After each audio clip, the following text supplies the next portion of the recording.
What is the worst mistake you have made that you would admit to on your deathbed? Before we start, don't forget to subscribe to the channel so you don't miss the next videos.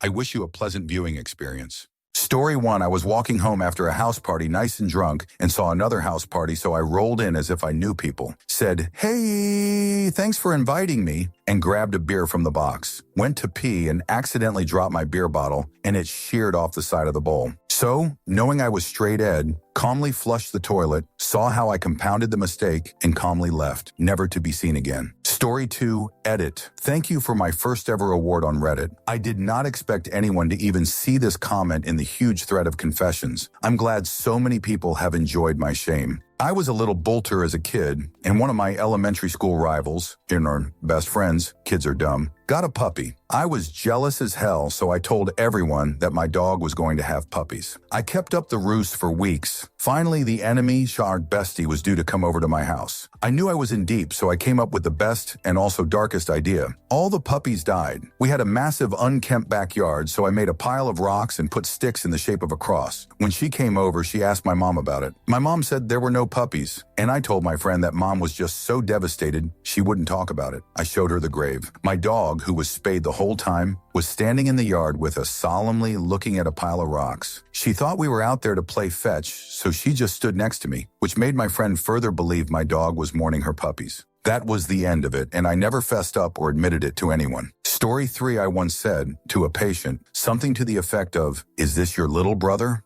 Turned out the skinny 13-year-old boy with a buzz cut was actually her 19-year-old girlfriend. These days, I sometimes console myself after telling people their relatives have died in circumstances with the thought of, oh well, at least this wasn't bad as that one time. Story 4. I started a dumpster fire, a literal dumpster fire where I almost burned down my apartment. Our apartment had a fireplace, and I had grabbed all the ashes into a plastic trash can after the whole fire went out. I went out to the dumpster and dumped it in. 15 minutes later, there are like 4 fire trucks outside and flames flying 15 feet in the air. Flames were also catching part of the carport next to it on fire. I thought, wow, who's the dumbass that did that? Then I looked at my plastic garbage can and saw a 1-inch hole where an ember had burned through it and realized I was said dumbass. They ended up having to replace the carport. This was around 1993 and was way before security cameras became common, thank God. What a goddamn dumbass I was. The funny thing is that my wife, when she got home, immediately guessed I had done something stupid. She didn't tell anyone but knew right away. Story 5. I was using the laundromat at my university's dorms, and one of my tops fell half out, making the door not sealed, but still locked. Long story short, the place was flooded. I tried stopping the machine, but couldn't. I tried calling the number of the machine. No one answered. I tried to clean it, but didn't have anything to do it with. So when the machine finished, I took my clothes. ABD skedaddled out of there. Story 6. I my pants on the playground in 3rd grade because the substitute teacher wouldn't let me back inside. When we finally went back inside, I made a beeline to the toilet, trashed my underwear, and desperately tried to clean out my shorts to no avail. They were black, so they didn't show the obvious poop stains. We had to line up on the 2nd square from the wall going back into class, and the person behind me loudly stated that someone smelled like crap. I jokingly blamed the class pariah, and everyone ran with it. He got made fun of the rest of the year, but it was actually me. My bad, Robert. Story 7. I turned off the call logger over the Xmas period the company was closed. Long time ago in a corporate far, far away. Traditionally, the company closed over the Xmas period. Woohoo! Typically 2 weeks, fully paid. New sales director joins the company, spouting the importance of call statistics and logging. He had an expensive call logger installed. My business unit had the only network server in the company with the only hard disks big enough to accommodate the call logger and its database. So to keep costs down, the SD had the logger installed on my server while I was on holiday without telling me. I obviously found it, but said nothing. I'm in the management meeting where he announces that he will monitor the call stats across the Xmas break to determine if we should stay open instead of closing the next year. Management team looks at each other nervously. The evening where we are shutting down the office, powering off printers, terminals, and terminal servers, the main ERP, as it was then, my final act was to shut down my file server and obviously the call logger with it. Return to work, obviously no call data. Company stayed closed the next year and paid for dedicated server after. 200 plus people got a 2-week break because of me. Internet. Thank you for the internet points. Internet strangers. Story 8. My dog got sprayed by a skunk when I was in middle school, and he rubbed a bit against my backpack when he ran in, freaking out. I tried to not bring the backpack to school, but I had so much stuff that I had no choice, and my mom was having none of it. The lockers at school were in bays, so they were backed up against each other. I shoved the backpack in my locker when it was empty, and it got a lot of attention from students and faculty for how bad the smell was. The smell was blamed on these two popular girls who had their locker backed up against mine. As their bay had most of the scent for some reason, I pulled my backpack out later, and it hardly smelled at all for some reason, almost as if the skunk stank literally drifted from my bag to their locker. Never got caught for it. Story 9, I stole a kid's playset once. Answered an ad on Craigslist to pick up free kids' wooden playhouse or swing set. Got the street right, but must have gotten the house numbers mixed up. Pulled up to a house I thought was it, knocked on the door and no one answered. Disassembled the playground and threw it in the trailer. Several hours later, I got an email from the Craigslist personing that I never showed up. Edit. No, I never gave it back. I never responded to the email. Too much embarrassment. All I did was go back a couple weeks later and confirm my screw-up. The house still had an empty mulch pit from their missing set. I do remember seeing a bunch of small kids' toys in their yard and thought it strange they were getting rid of their playhouse. To this day, my wife and kids have no idea they are playing on stolen goods. I've contemplated randomly putting it back in their yard a dozen years later to make it right. My buddy who helped has since moved to another part of the country. Every 8 months or so, I get a text saying, "Just told the story again. Never gets old." Edit. One of the 6 people in this world who knew the story just saw the post and called me the F out. So much for this Reddit account, I guess. Start then. Many years ago, I had to provide a urine sample at the doctor's. The nurse led me into the nurse's desk area and told me to wait there, so I put my wee sample on the little workstation whilst I found something in my bag. I knocked that thing over and it spilled everywhere. All over paperwork, the pen pot, files, the lot, piss everywhere. I'm there trying to mop it up and a guy in a suit runs past me with a sample cup and narrowly misses bashing into me. The nurse comes out maybe 30 seconds later and looks pissed off when she sees the mess. I blamed it on the guy that came out almost running into me. Story 11. There was a little girl I knew in 2018 or 2019, but I don't remember what year. She was 5 years old and of Indian descent. I met her on the bus, and she told me stuff about her parents. They didn't feed her enough. She'd only get a minute of sleep, I quote from her herself, before waking her up, and she did all of the chores by herself. I would have thought it was a joke, but she was 5, and something in her eyes told me she wasn't joking. So after a month of knowing and being told the same stuff every day by her, I told the principal. She told the counselor, and I got called down. He told me that he called Rain's mom after the principal told him what I told her. He said that the parents actually feed her well and that the mom helps her clean her room. But I didn't buy it. I knew the mom was lying because what 5-year-old bawls her eyes out every morning telling another kid these things? And then not long after, she stopped coming to school. I never saw her again. It's been roughly 7 years since it happened, and I'm trying to figure out what happened to her because her disappearance still haunts me to this day. Story 12, I did a reading at my son's wedding. I was carrying a cell phone in the front pouch of a kilt I was wearing for the ceremony. The couple wanted a Scottish theme. And of course, I didn't turn it off before standing up at the podium. My brother, who was running late, gave me a call at the moment I started my reading. Fortunately for me, the podium had a gap in the front. So instead of the sound coming up to my microphone,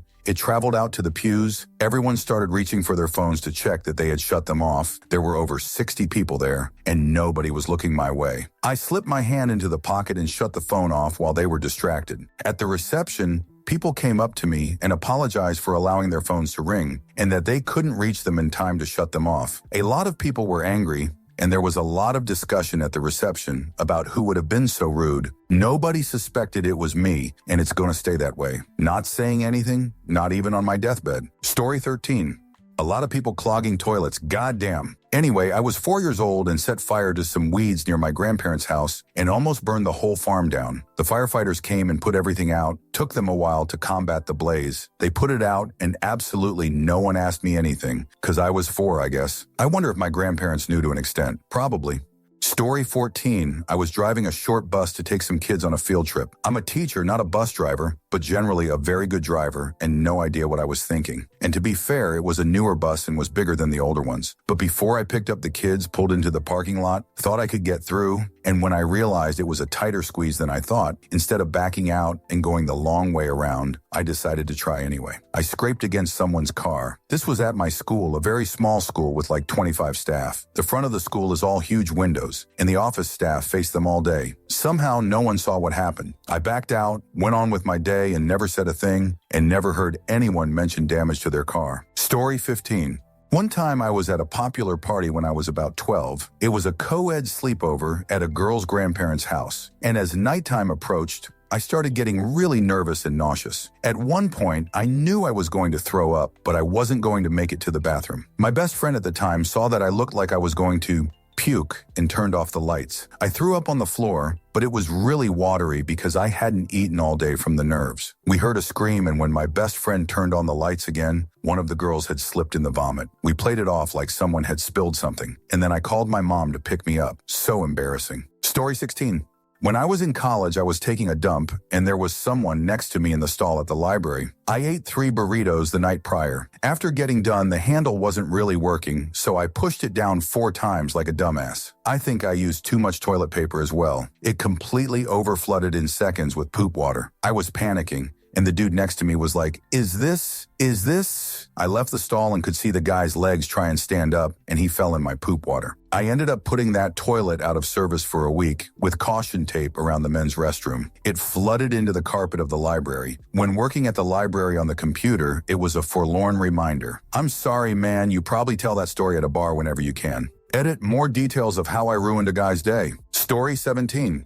I was 14 at a baby shower, and there was a little girl, probably 5, and her mom who sat next to me. This was when filters on Snapchat were popular, and kids love filters, so we started to play with them. Well, there was a bald filter. I did it on me, and she laughed, so I did it on her. The mom saw it and said, "Oh, she probably doesn't like that. She used to have cancer, so seeing the bald head makes her sad." Oh my gosh. I'm actually cringing typing this out. I feel like a terrible person. Story 18.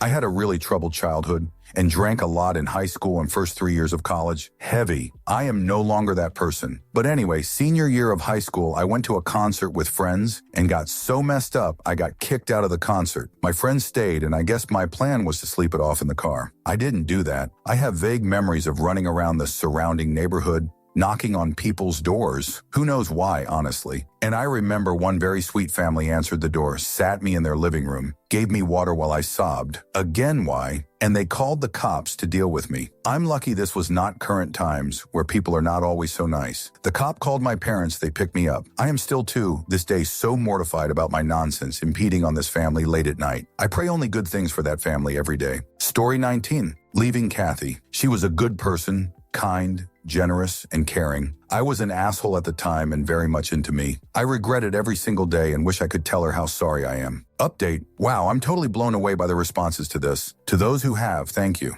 Quick summary. I'm very happy in my current relationship, and Kathy is and always will be my greatest, up in regret till the day I die. She didn't deserve the way I treated her when we broke up. To one commenter, yeah, she probably doesn't want to see me ever again, and maybe she doesn't want to be found. Honestly, I wouldn't blame her. To Kathy, I don't have the words to express how sorry I am for how I treated you. I can't begin to imagine how you felt that day, and I realized too late that nobody, especially you, should ever be treated like that. I wish you happiness. Story 20. There was a super nerdy guy who transferred into my school in 7th grade. He had a prickly attitude and we didn't get along well. I didn't bully him. We would just occasionally argue like usual school kids who just don't like each other. For what I honestly don't remember because I was generally a laid-back dude and got along with most everyone. We did find out his mom had pretty recently died of cancer before he transferred, which of course later made sense why he was such an ass at times. There was one time on a class field trip, he and I were really bickering, and he said something nasty about me in front of a bunch of guys, which was very embarrassing. I responded that I saw his mom over the weekend in the Return of the Living Dead movie. This was 1986 when it had just come out. He got really quiet and walked away sniffling. The guys we were with told me that was low, but I was so ticked off I never apologized. I heard later his dad's second wife also died somehow,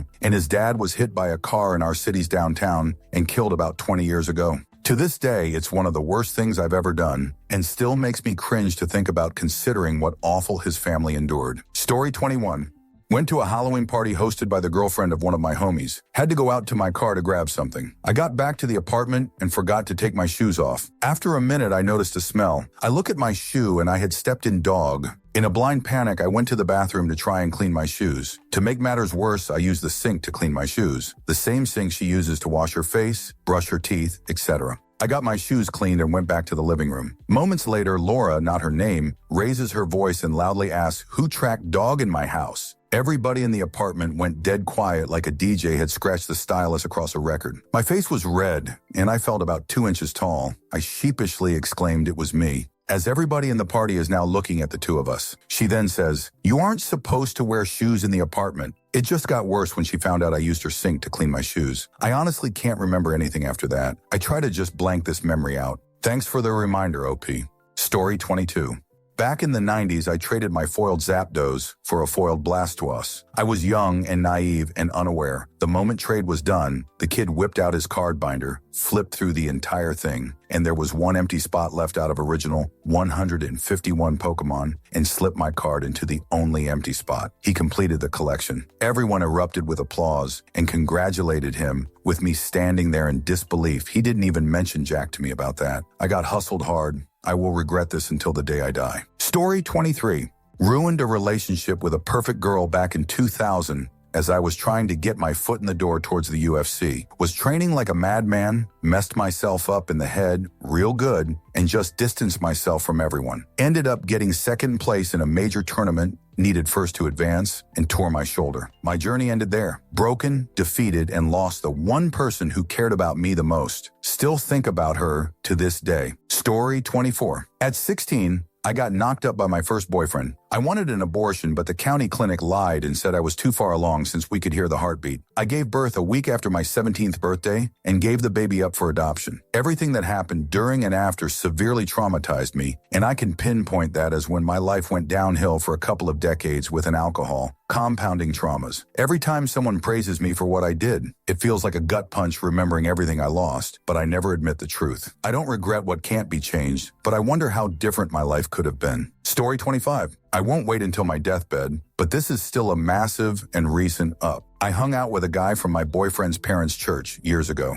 Somehow the conversation turned to duality. I told him I am bi. He told me he is too. We chatted for a bit. I thought nothing of it after. Years later, I was chatting with my boyfriend and his mom about that guy. I said, "Oh, he's the bio guy, right?" To which his mom was shocked. I stumbled and said, "Oh no, I thought he was out. Maybe he only felt comfortable telling me because I'm also bi. Please keep that quiet and don't tell church group." I was quite drunk. I should have definitely covered for him better. Turns out after 10 years of being in a relationship with my boyfriend and not at all hiding or ashamed of my duality, I'd actually never mentioned it to his parents. Many questions came next. She thought I meant I was polyamorous, asked if that's why we weren't married, and asked if I'd switch and want to leave my boyfriend for a woman. I abruptly went up to bed, and we didn't speak about it in the morning. It's been about a year now. We've never spoken about it again. Story 26. I was at a convention after party. I see this girl who looks cute, so I make my way over to her and try a lame conversation starter. The music was so loud she couldn't hear me. I repeated myself. She still couldn't hear me. So I lean over to practically shout into her ear, and I promptly spit in her face. Somehow these 3 droplets of spittle fly off my lips, make this impossible turn in midair, and hit her right between the eyes. I freeze, realizing what I have done. I turn away, see like 4 other people, presumably her friends, who are staring at me with their mouths agape and their eyes practically bulging out of their heads with horror. I turn tail and run all the way back up to my hotel room and spend the rest of the evening watching Star Trek reruns. Why is there seemingly always a channel at every hotel that just shows nonstop Star Trek? Story 27.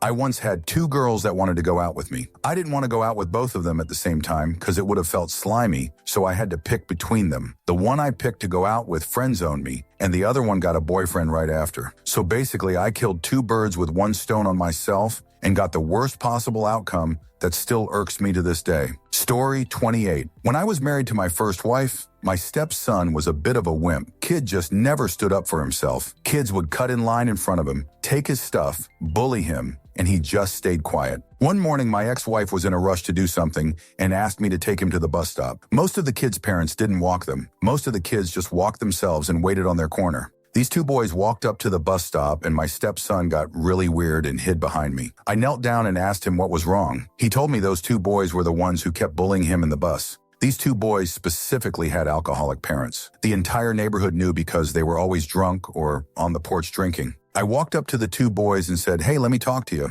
They both turned and I quietly whispered, verbatim, If you ever bully stepson again, I'll come to your house and beat your ass dad right in front of your ass mom, and then I'll have CPS take you to a foster home. The two boys looked at me wide-eyed and just said, yes, sir. They never bullied him again. Wicked inappropriate for me to do that, but it worked. About a year later, I drunkenly told my ex-wife this story, and she called me a monster. It was partially what led to my divorce. Edit sentence. Story 29. In kindergarten, they played a game where the teacher flashes the lights on and off. It was cleanup time. During playtime, one day I had what I thought was a fart, ended up being more. A brown marble fell out of my shorts, hitting the ground. Then immediately the lights started flickering, and the teacher said, clean up, everybody, clean up. I walked away from the area and paced in circles for a few minutes. Then when I walked back, it was gone. Someone bare hand picked up my deposit. Story 30. I was bad with eating my lunch at school, was hardly ever hungry. A few times I threw my lunch away when I got home, and some of those times I got caught and told off by my parents. So, the stupid kid I was, thought the perfect solution was to not eat them, but to not throw them away.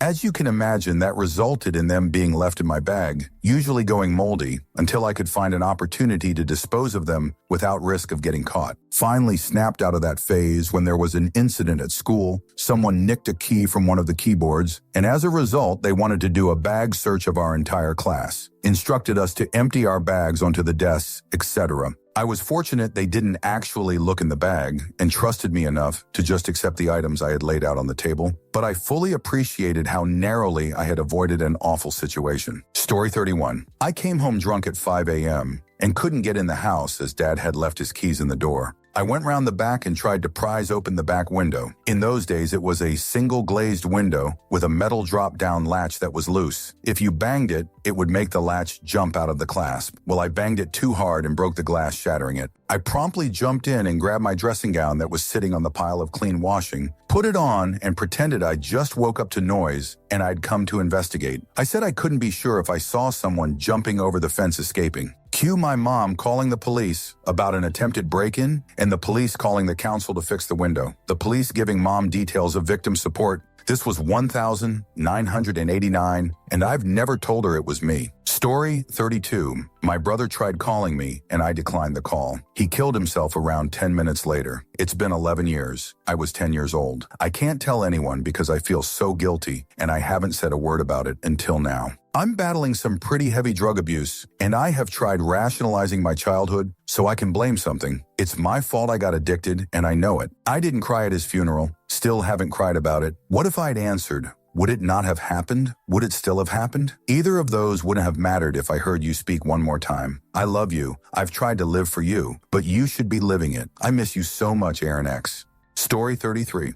I took $20 from my stepdad's wallet in MS because I had no money for lunch. I never told him, but a few years later, while traveling to see family, I had a job at this point and a good chunk of change saved up. I paid for his, my mom, and my nice dinner at an airport halfway through the travel. They both had stepped away to use the BR, and I secretly paid the bill and asked the server to just say it's on the house. He rolled with it, and family thought we were just super lucky. I tipped the server nicely. Story 34. A very minor one, comparatively, but I used to work in events, was cleaning up after something that was in a third-floor room. All the attendees had gone down to the bar below.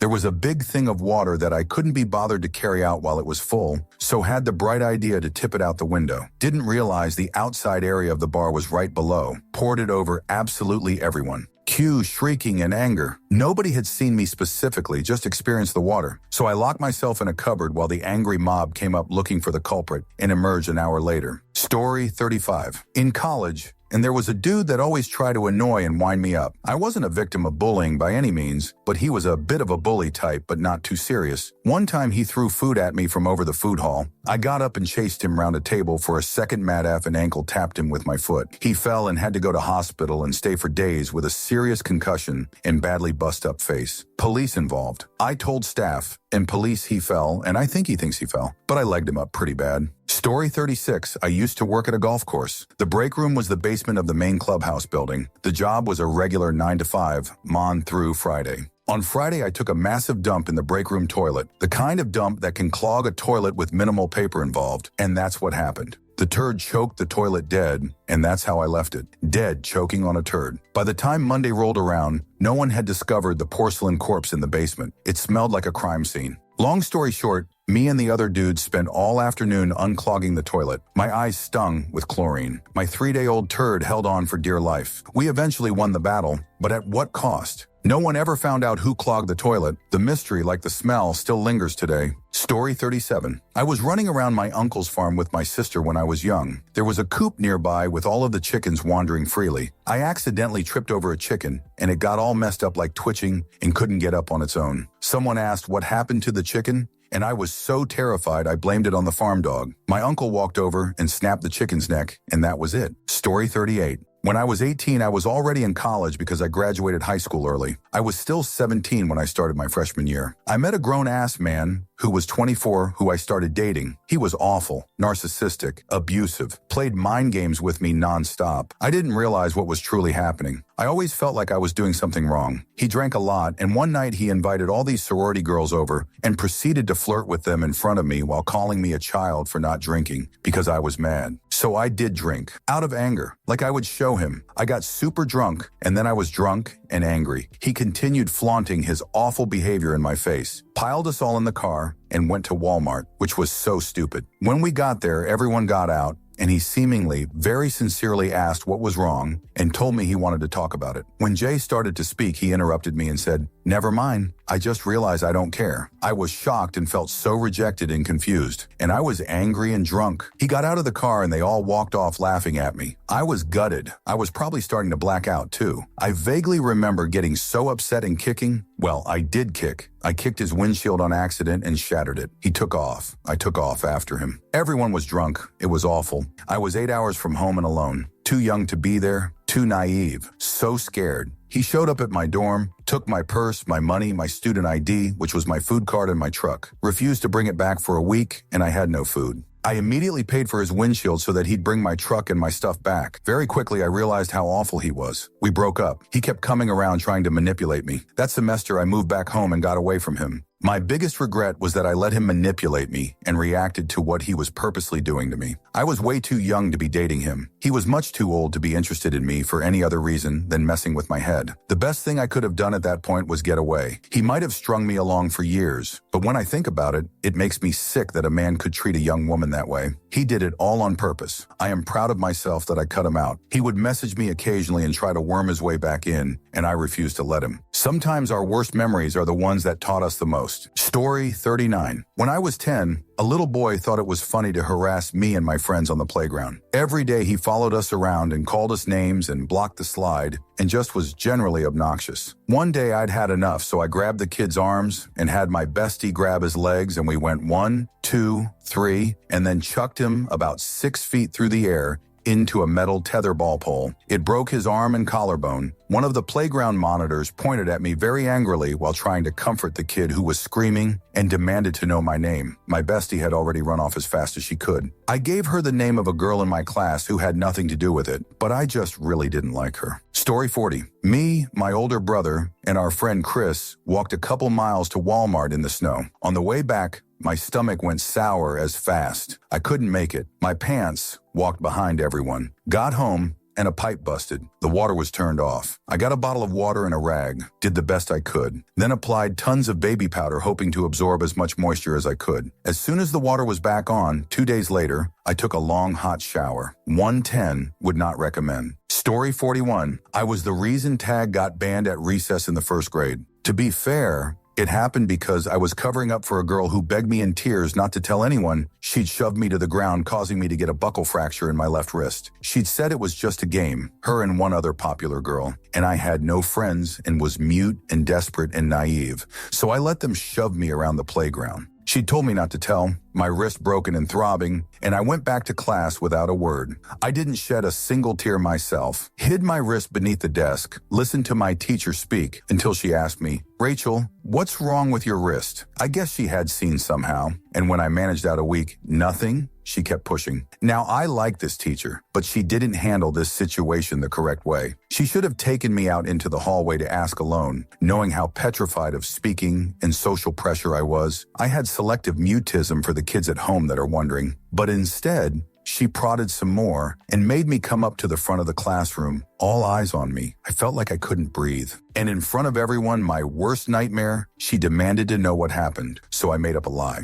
I'd told this girl I wouldn't tell, and what would happen if I did? I'd never have friends if I did, so I managed to tell my teacher that I'd fallen in a game of tag. That's when she told the class that there would be no more tag or running around, and then I believe I went home, and the next morning I was at a specialist getting a bright blue cast on my arm. Well, safe to say, I was pretty popular for a minute after that. Everyone wants to sign your cast when you've broken something. So in a way, at the time, it felt worth it to me. Story 42. Worked at a movie theater in the 90s, and customers complained that the butter pump for the popcorn was not working right. Ignored the problem, knowing I could just fiddle with it after closing when I was going to take it apart and clean it anyway. Turns out the long spring had broken and the razor sharp end was sliding up and down the inner plastic shaft on each press of the pump, shaving off little curly filaments of plastic. Who knows how many hundreds of people were chowing down on plastic in the dark?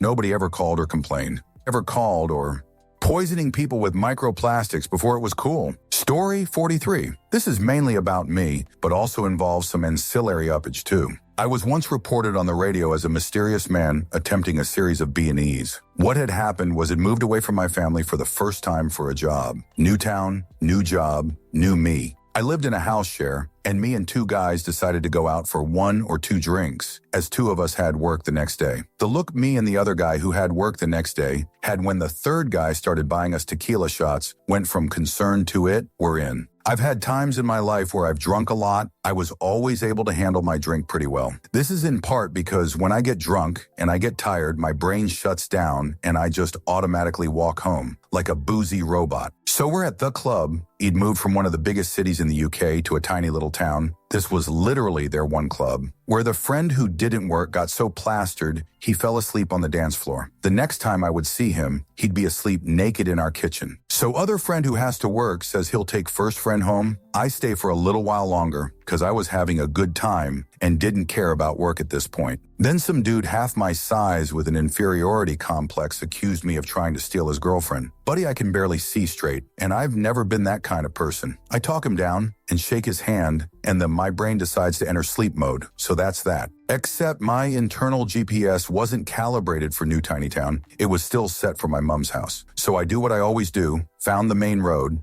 and stumbled down it until I figured I was home. Tried my key in the door. It didn't work, which was super weird. Try again. No, the key just straight up doesn't fit this door. I must have gotten the wrong house. So I try the next one, and the next one. And the next one. The next thing I know, I'd had this weird dream where I'd been falling over hedges, banging on windows, and trying my key in so many doors that I was sure were my home. And I look at my phone. I see it's an hour before I'm due in at work, which is really funny to dream me. But then I realize that normally in my dream, anything that's written is a mess of symbols, then my brain translates as whatever it wants to. But this was actually numbers and letters. At that point, it dawned on me that I was awake, still drunk, and had spent the best part of 6 hours trying to find my house. I brought up my phone's map app, and I was almost 2 miles from where I now lived and at work in an hour, where I was the manager for the first time on my own. I speed walked as best I could back home. I had 15 minutes before I was due at work. No time to shower, so I got dressed. The hangover hit me as I arrived at work, stinking of booze. Luckily, the staff I had with me that day found it hilarious, and it was only a little shop that didn't do much business. I was able to hide away most of the day, unable to move and vomiting. They left me with a radio on the break room, which I heard of an unexplained series of attempted break-ins, with there being very little to go on and no suspects. If I wasn't white as a sheet beforehand, I sure was now. I got home after that shift, still feeling sick and shocked, where I found my housemate on the kitchen floor, and I just went to bed. The next day was the first time I saw the other friend again, the one who was also working. Their up was that they worked in machining parts for aircraft. Basically, his job was to double-check the commands give to a robot that makes a certain part. He misread part of it, and the mistake cost his employer $225 million. I told him about my up and our naked floor friend, and we agreed to never go back to that club again. So that's it, some frontal nudity, a minor crime spree, and an multi-million-pound keyboard error. Not bad for 1 or 2 drinks with the lads. Story 44. Mine is a bit long, but here we go. Me and this girl who I used to chill when I was in college went out for drinks, got some guys hitting on us, so they bought us more drinks and we went over to their house, and you know the rest. The next day I woke up with a bunch of men around me. I felt so embarrassed having an orgy with a bunch of people I just met except my friend. As soon as I woke up, one of the guys who owns the house woke up. He asked if I wanted something to eat, told him yes. He ordered Uber Eats and asked me to go pick the delivery when the guy came as he was going to take a shower. My friend was still blacked out in the bedroom with the other group. As soon as I went to get the delivery, I took the food and ordered the cab and got straight home. I left my friend all by herself. I'm so sorry. Story 45. When my dad died, there was like half a gram of weed in his house in a film roll container. I was a teenager, but hadn't tried weed before. A year or 2 after his death, I was a stoner by this point. I tried to smoke his weed with his one hitter. It was so old and nasty I didn't get anything out of it. Threw the butt away and replaced it with half a gram of actual good weed. A few months after that, my mom broke out his stuff so we could smoke it together. As a bonding moment. She told me she was grateful I hadn't stolen or smoked it yet, and was glad it was still there for us to smoke together and bond reminisce about my dad. I couldn't bring myself to tell her it wasn't the same bud. However, it was probably for the best, so we could smoke something actually usable together instead of the old nasty stuff. I still feel bad BC of how earnest my mom was about it. Story 46. My friend and I were in 4th grade, I think. Really country area. We caught crawdads, and for some terrible reason, my friend thought, let's cook them. We made a little area on the hillside behind her house, right in the middle of all the fallen, dried-up pine needles. It was the middle of summer. We lit the fire, and in no time it was out of control. It burned the whole hillside and was feet from the back of her house. Her grandparents were throwing buckets of water on the back of the house. 2 different fire departments came to put out the fire. When they questioned us as to what happened, her exact words were, "We saw a big fat man drop a match and run over the hill that way." I wish I was making this up. Story 47, I'm awkward with kids. There was an absolutely charming baby on the bus one afternoon. Mom and kid were seated in front of me. The kid and I played peekaboo, and I chatted with mom. Kid babbled at me, I baby talked back. I called him cutie patootie, bug, and finally, a little monkey. They were black. Mom looked at me, I looked at her, and I almost melted into the floor. What could I say? I'm not slinging slurs on the regular, so I didn't even think about that, but I could have called him a little bear or anything else. Ugh.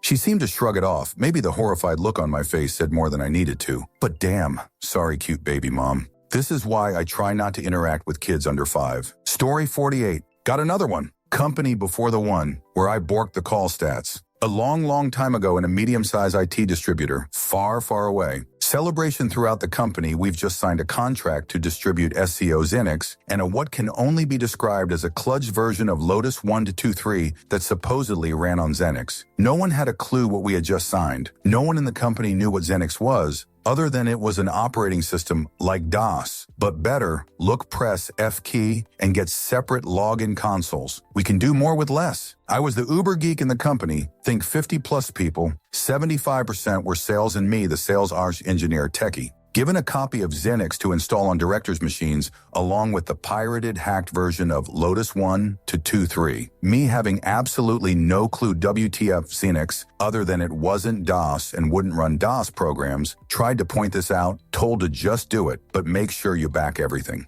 The first machine I was given was the finance director's, given a Tecmar tape backup drive, plug it in, install latest beta backup software we'd received earlier that week. Proceed to back up the finance director's machine with the payroll, budgets, nominal ledger stuff, etc. Basically the lifeblood of the company. Shortly after starting the backup, called to another task. Okay, leave it running. It doesn't need to be monitored. Verify backup, all good. Wipe HD, install Xenix, install kludged version of Lotus 1-2-3, realize I have no way of restoring the DOS backup on the Xenix machine because Xenix was new and the backup drive manufacturer didn't have a program to restore to Xenix. Day spent on the phone to California, sweating, questions from above, pressure from above. FD needs his data, budget presentation to backers coming up. Give up, tell FD he asked me to restore it back to DOS and just get the damn machine back. Reformat, install DOS, backup SW, insert tape, click restore. 10 minutes later, restore complete. Wait, what? That should have taken an hour at least. Sweating buckets, restore again.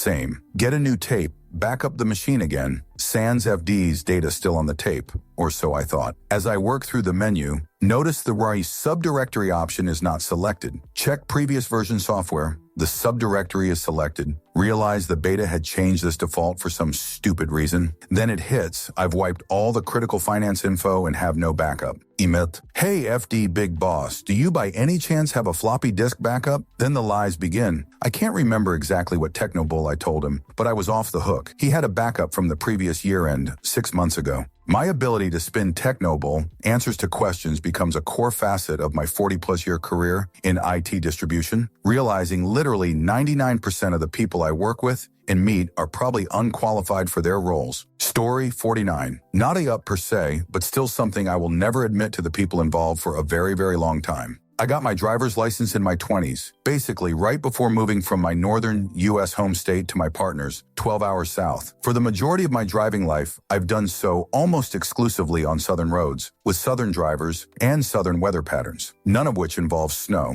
Our yearly road trip up to my parents for the big family Christmas, however, absolutely does. This year was especially bad. It was snowing on the way in, and then almost blizzard conditions on the way out. I was driving and my partner was riding shotgun, kid in the back, and they're on their phone with their sister talking about how bad the roads were, and then I hear them say they only trust me with the driving at that point. In my head, everything went freeze frame, then comic style. What they said went in a big old speech bubble above their head, while a massive arrow pointed to me with the caption, "Has never driven in snow this bad in their life." But I kept my mouth shut, and I kept my hands on the wheel and my eyes on the road, and I got us home safe, and it's going to be at least 15 years before I breathe a word of that truth to my partner. Story 50. I was doing some interior painting in a customer's house. Big house, high-end neighborhood. Customers were away on vacation. I accidentally dumped over almost a full gallon of pink paint on a very large white area rug. I rolled the rug up, and fortunately, being a strong guy, was able to drag it out into the hallway and around a sharp U-turn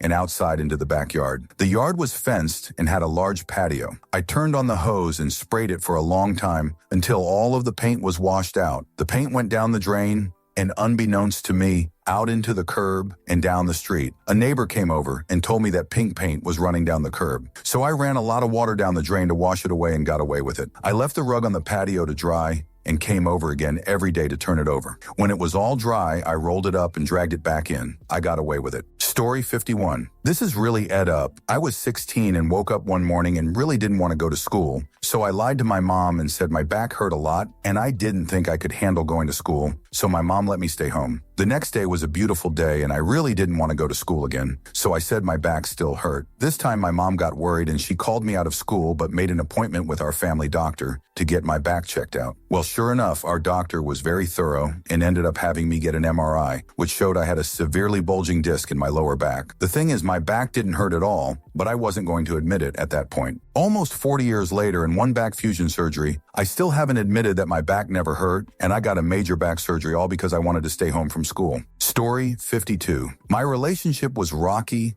and I don't really have a support system. I made a Reddit post for opinions on an argument we had without asking her permission. I showed her the post a few days later. There were a lot of comments I found helpful, and I thought we could talk about them to better understand us. She saw it as a complete and total invasion of her privacy. It was pretty much the last straw for her, and not a day goes by where I don't beat myself up for it. I'm not going to call myself a great boyfriend, but I'm not a bad one either. This woman was special, and I really tried my ass off. It's an unmatched pain. Story 53. At a house party in my 20s with so much booze, bathroom is occupied and can't wait. Empty backyard, but I'm too late whipping it out and pissed my jeans thoroughly. Have to think fast. There's a trampoline and a bunch of cans and bottles for recycling on a concrete porch. Zip up, spread out the recycling, and lay down playing possum until found. Worked out like it was rehearsed. Found quickly by my friend. I said I lost control on the trampoline and must have knocked myself out. Friend to this day swears he saw the whole thing from a window. First thing I think of when I read about eyewitness testimony of me jumping and crashing into the recycling.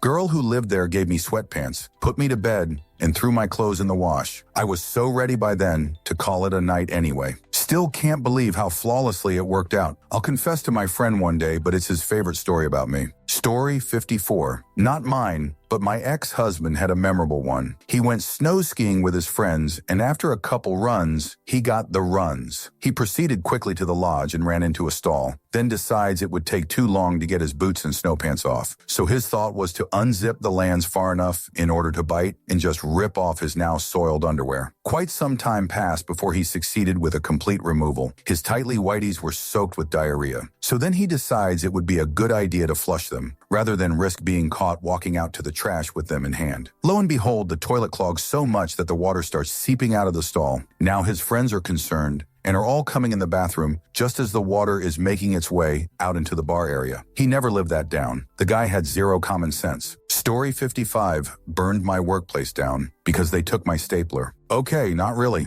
In my younger days, I worked alone in a really old, massive building, and they had a lot of old disconnected copper pipe in the infrastructure that I started secretly removing. I took a lot out of that building. Well, one time this one pipe I thought was disconnected wasn't, and I was sawing away and water started spraying out. Not a lot though. I panicked, so I placed a large trash can under it and tried to figure out what I could do to seal it. I got a piece of thick rubber and a bunk of large hose clamps, it was a 5-inch diameter pipe, and put the rubber over the leak and used the hose clamps over the rubber and around the pipe. It was above the ceiling tiles in a very well-used hallway. It lasted for years. May still be for all I know as I moved on TP another workplace. Gonna be an interesting discovery one of these days. Story 56, I was a mechanic at a Subaru dealership. They had just taken an Outback in on trade. The deal was already done, and my job was some simple maintenance. I drained the oil, put the plug in, check the tires, and off for a test ride we go. It was about a 3-minute loop. Halfway through, the check engine and oil pressure light came on.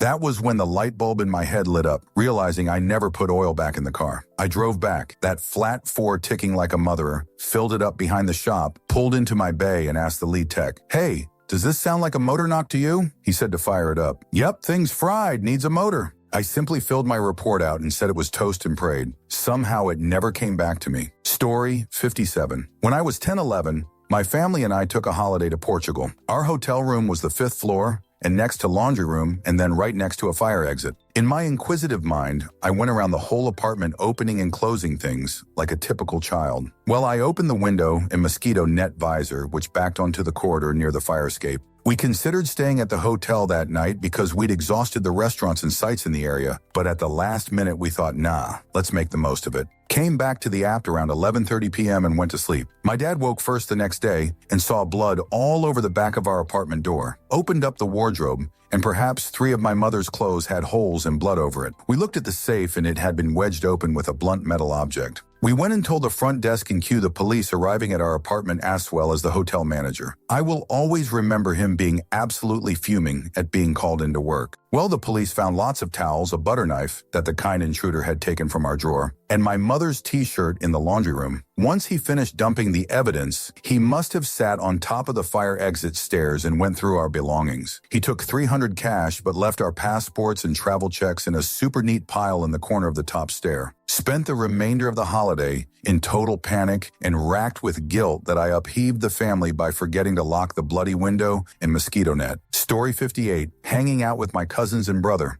We were having great fun. My youngest cousin wasn't drinking due to his age, but he plays a key role in this story. At first, I wasn't drinking either and was talking with my youngest cousin about random, like making music, brain rot, just the usual. Then my brother managed to convince me, he didn't have to ask twice, to drink some whiskey. I started drinking, and then I drank a tad too much. I wasn't feeling well, so I went inside our house where my youngest cousin was already sleeping. At this point, I couldn't even see. I just went into my room using muscle memory, laid down in my bed where my cousin was sleeping, and vomited the out of my bed. Luckily, my cousin was unharmed apart from the PTSD. Story 59. When I was a kid, we used to ride the bus, my brother and I. There was this kid my brother didn't like. He was a little older than me, maybe younger than my brother. Anyway, I think it was because he was dorky. This kid and I were talking about how heavy our backpacks were, and I said that his wasn't heavy or something, and he handed it to me to prove me wrong. It was too heavy. I hit my head on the window and cried. He got in trouble because my brother jumped to conclusions, and I was crying, and I just never fessed up that he didn't do it on purpose. Maybe a week or so later, he tried sitting next to me and struck up a conversation. He started talking about heaven and hell. Anyway, I think I still felt guilty and didn't want to talk to him. I told the teacher on lunch duty he cursed, and that was the last time I remember talking to him or seeing him.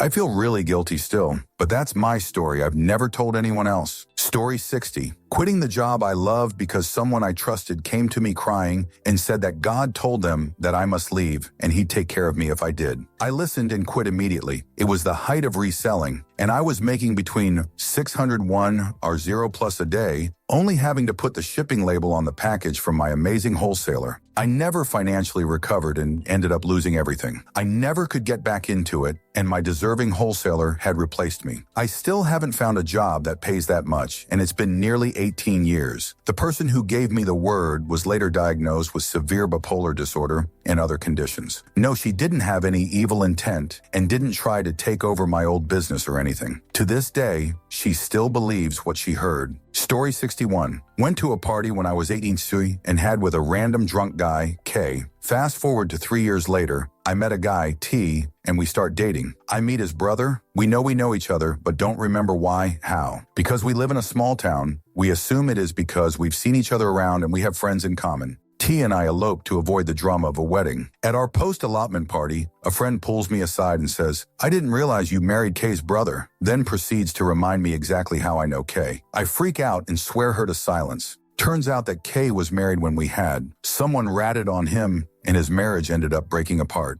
T and I have been together 15 years now, and still to this day, no one knows. Honestly, T wouldn't care, but he would likely slip and tell, and I don't want that drama. I'll take it to my grave.